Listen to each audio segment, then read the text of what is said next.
নমস্কার, আমি প্রীতি। আমার নতুন একটি ভিডিওতে আপনাদের সকলকে স্বাগত জানাই। আজ বুধবার, ঘড়িতে সকাল 10:30। এখন আমি এসেছি এখানেরই একটা লোকাল জুয়েলারি শপে কিছু জুয়েলারির মেটেরিয়ালস কিনতে। চলুন আগে কিনে নিয়ে তারপর বাড়ি গিয়ে আপনাদের বলছি। চলে এসেছি বাড়িতে।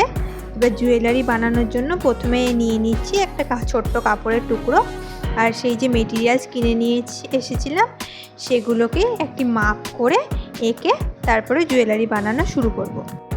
আসলে কদিন পর আমার মাসির মেয়ে মানে আমার বোনের জন্মদিন, তো কিছুদিন ধরেই ভাবছিলাম যে কি দেব ওকে জন্মদিনে। তাই ভাবলাম যে ওকে একটা পেন্ডেন্ট আর কানের সেট বানিয়ে দিলে কেমন হয়। ওকে ছোটোবেলা থেকেই দেখেছি সেরম সোনার কানের বা সোনার চেন খুব একটাও পরতে পছন্দ করে না। বিভিন্ন রকমের ইউনিক জুয়েলারি পরতেই ও পছন্দ করে। তাই ভাবলাম ওকে সেরমই একটা কিছু বানিয়ে দিই। এগিয়েছে আঁকা, এবার নিচ্ছে একটা সেলোটে। আসলে এটার ওপর আমি এমব্রয়ডারি কাজ করব ভেবেছি।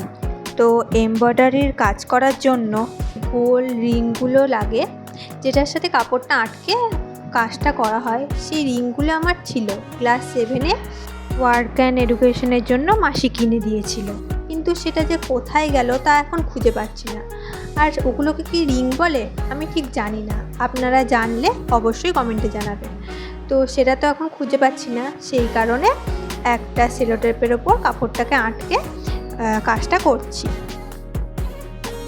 গল্প করতে করতে প্রায় ফুলগুলো হয়েই গেল। এবার করব পাতার কাজ। পাতার জন্য আমি ভেবেছি স্যাটিন সেলাই করব। সেলাইগুলো আমার ক্লাস 7-এ সেই স্কুলেই শেখা। আসলে ওকে উপহার হিসেবে কিছু কিনে দেবো ভাবলে কিনে দেওয়া যেত, কিন্তু আমার কেন জানি মনে হয় যে উপহার যতই দামি হোক না কেন সেটা নিজের হাতে বানিয়ে দেওয়ার তার একটা আলাদা সৌন্দর্য থাকে। সেই কারণে আমি সবাইকে নিজের হাতে কিছু বানিয়ে দিতেই বেশি ভালোবাসি, তাই এটা শুরু করে দিলাম। এবার করব এসটা। আসলে আমার বোনের নামের প্রথম অক্ষর এস দিয়েই শুরু, তাই ওর নামের একটা ছোঁয়া রাখলাম আর কি। আমি এই টাইপের পেন্ডেন্ট আর কানের বানাচ্ছি তার কারণ আমার মনে হলো এই টাইপের পেন্ডেন্ট আর কানের সেটটা যে কোনো অর্গানজার শাড়ি বা হাইনেক জামার সাথে বেশ ভালোই মানাবে। সেই কারণে এইভাবে কাজটা শুরু করেছি। পেন্ডেন্টের জন্য এমব্রয়ডারি ওয়ার্কটা কমপ্লিট। এবার এটাকে সুন্দর করে কেটে পেন্ডেন্টের সাথে আটকানোর পালা। তার জন্য আমি একটি সাদা শক্ত কার্ডবোর্ড কেটে নিয়েছি পেন্ডেন্টের মাপে। এবার এটার সাথেই কাপড়টাকে সেলাই করে তারপর পেন্ডেন্টের সাথে আঠা দিয়ে আটকে দেব। যে পেন্ডেন্ট আমার তৈরি।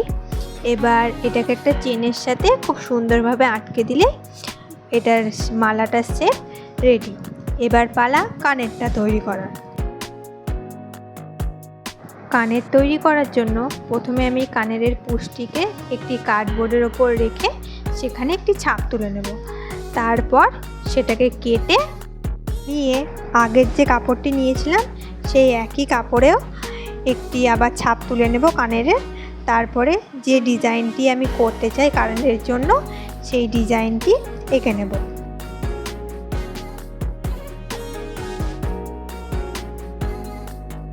এই যে এঁকে নিলাম একটি ফুলের ডিজাইন। এবার এটাকে সাদা সুতো দিয়ে সেলাই করব।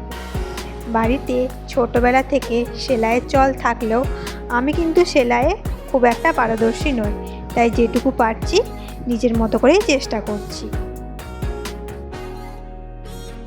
এটাকেও আগের মতো গোল করে কেটে নিলাম। তারপর সেই সাদা কার্ডবোর্ডটার ওপর সেলাই করে আটকে দেব। এই যে সেলাই করে নিয়েছি। এবার এটাকে সেই যে পুষ্টি তার সাথে আঠা দিয়ে আটকে দেব। তাহলে একটা কানের বানানো কমপ্লিট। এভাবে ঠিক আর একটা কানেরও বানিয়ে নেব। এই যে দুটো কানের বানানোই কমপ্লিট।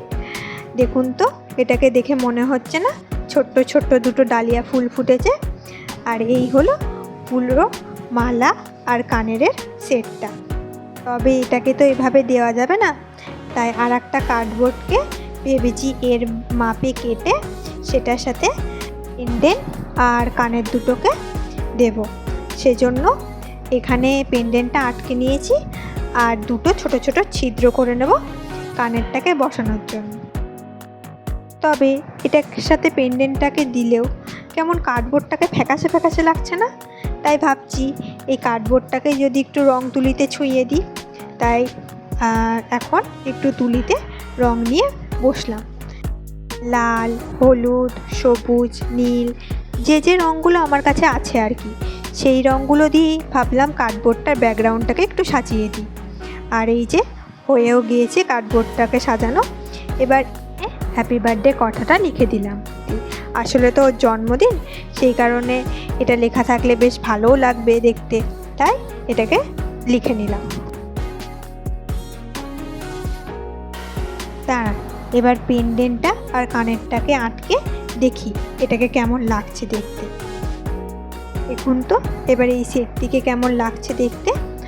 পছন্দ হবে কিনা জানি না, তবে আপনারা সকলে অবশ্যই জানাবেন কেমন হয়েছে এটা। আজ তবে এখানেই রাখি। সকলে ভালো থাকবেন, সুস্থ থাকবেন। দেখা হবে পরের একটি ভিডিওতে।